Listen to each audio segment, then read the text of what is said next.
Have you heard of okra stew? Let me tell you about it.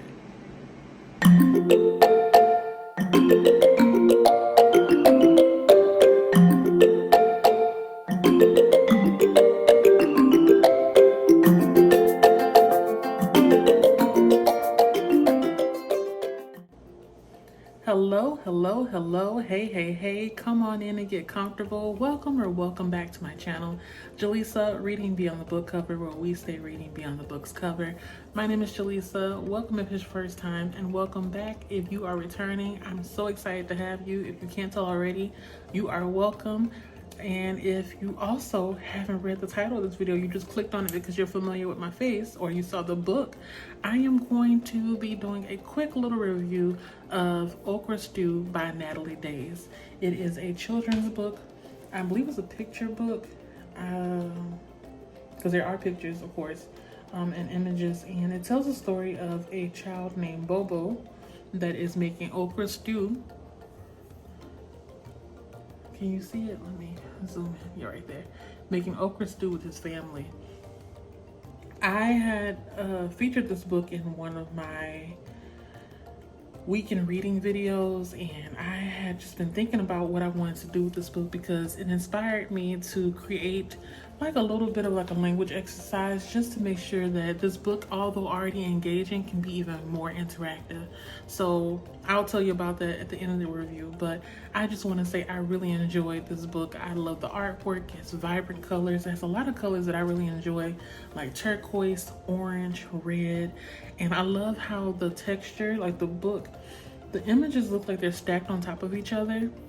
Like this, for example, right here with this bird. Yeah, let me see if we can focus. So if it would, come on now, focus. You should, I'm sorry, y'all. My phone is like having a hard time thinking, but if you get a good look, you'll see that it looks like the artwork is stacked against each other. And it's just beautiful.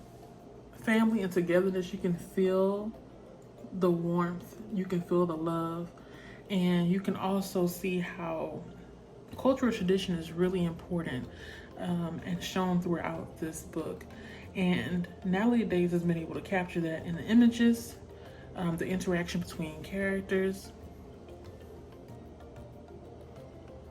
as well as symbols that are sprinkled throughout the book. There's a symbol here called the Sankofa sign, or Sankofa symbol. You can see it in the yellow in the background, and it's beautiful. I'm lost for words in a way. I'm a little bit speechless because there's so much that I can say about this, but I'm pretty sure the English words that I put together can never really encapsulate exactly everything that this book represents, but it's beautiful. Like I said before, I love the colors, I love the symbols, the symbolism of everything in general, and how the spirit of spreading or passing on cultural traditions is embraced as well as emphasized throughout the book. I'm not Gullah Geechee, but I resonated with this book because I grew up eating okra stew. If you've never had it before, try it out. If you're against okra because of the slime or whatever, you need to learn how to cook it properly. I like my slime. I like it without slime. I love okra. It's good for you, and it warms the soul. Okra, to me, is almost a little bit like chicken soup. You know, it's a healing.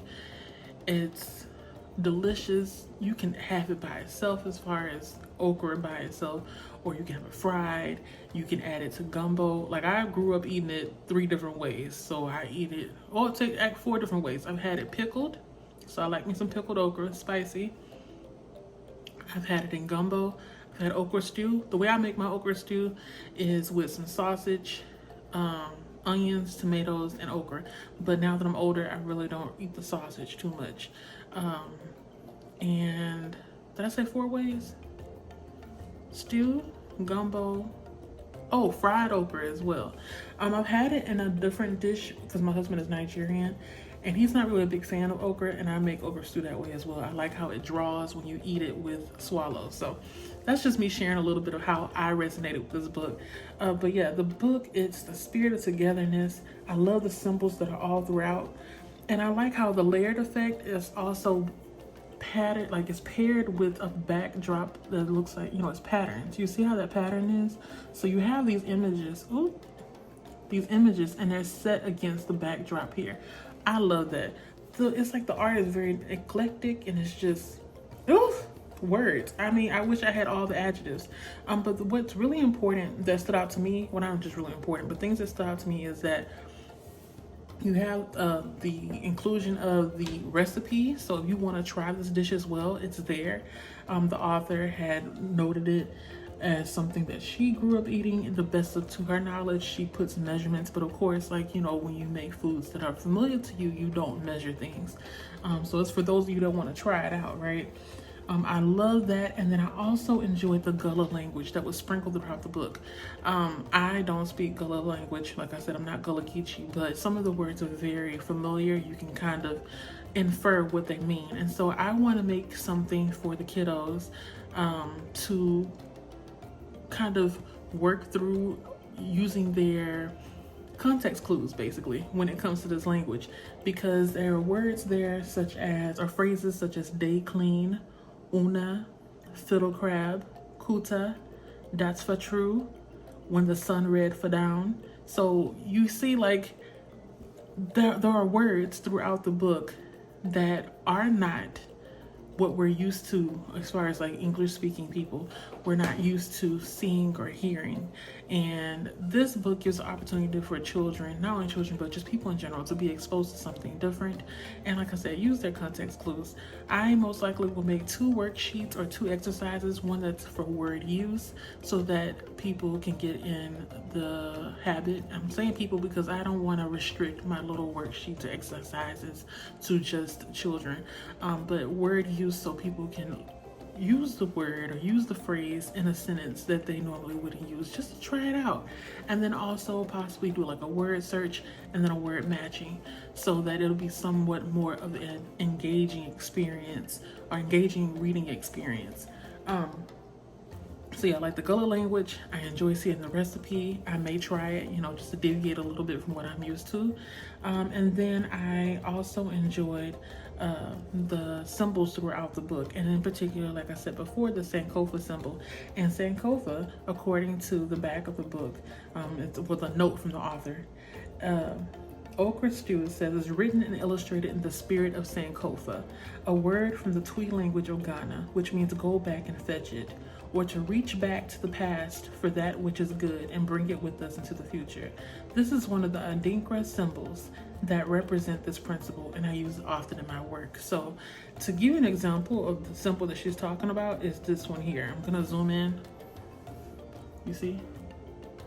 That is Sankofa, and it's just beautiful. There's another symbol here that I don't remember, but I remember seeing a Instagram reel that Natalie Daise posted on her Instagram page, and she had explained what this symbol here means. So I think that you all should take an opportunity, go and check out her Instagram and watch the reel so you can find out what that symbol means. So this book is very symbolic, it has so much meaning, just threaded throughout the entire book. And like I said, I want to get my hands on a physical copy of it. So I hope that what little I did show you of the book encourages you to pick it up. If you don't pick up a physical copy, check it out from your library. And if you didn't know already, Natalie Daise is the lady from Gullah Island. I grew up watching that TV show, and when I was younger, and I still watch clips of it every now and then, and it's maybe like one of those cornerstone TV shows that I grew up with, and I really wish that it would have stuck around even longer. I really enjoyed it. But yeah, I think that's it. I don't have anything else to say. It's like my mind was going fast when it comes to this review, because I was just so excited to share it with you all, because I didn't really see anybody really talk about it too much, at least in my sphere of booktube or the book community. So I said, let me go on ahead and let you all know. Go on ahead, check out this children's book. Again, it's called Okra Stew by Natalie Daise. I'm going to show you the cover again so you don't forget. Here it is. Let me make it a little bit bigger. Beautiful. Okra Stew, a Gullah Geechee family celebration by Natalie Daise. Go out there, get you a copy. Beautiful, beautiful cover. And when you look at her Instagram reel, you'll see it's a very large picture book. So, you know, I'm excited. I'm going to have to get me a copy. And I'm gonna also have to go on ahead and make this okra stew. I may wait till it gets a little bit more chilly and I'm gonna make me some okra stew. And I may or may not even share it with you all. So look for that. Don't hold me to it, but look for it. Until next time, drink your water. It's been a while, y'all. I'm like forgetting. Drink your water, mind the business as yours, and continue reading beyond the book's cover. My name is Jaleesa, and I'll see you all later.